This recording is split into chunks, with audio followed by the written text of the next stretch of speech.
There's no feeling more intense than starting over. If you deleted your homework the day before it was due, as I have, or if you left your wallet at home and you have to go back after spending an hour in the commute. If you won some money at the casino and then put all your winnings on red but it came up black. If you got your best shirt dry cleaned before a wedding and then immediately dropped food on it. If you won an argument with a friend and then later discovered that they just returned to their original view. Starting over is harder than starting up.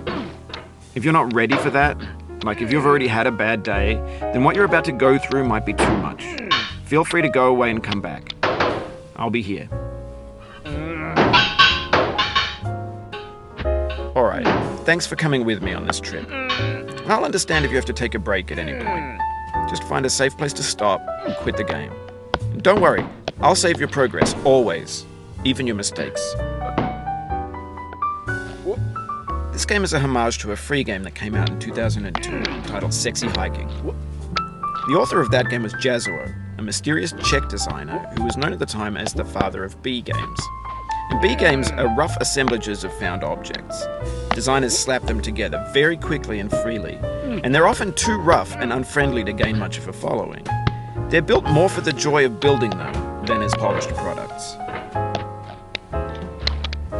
In a certain way, Sexy Hiking is the perfect embodiment of a B game.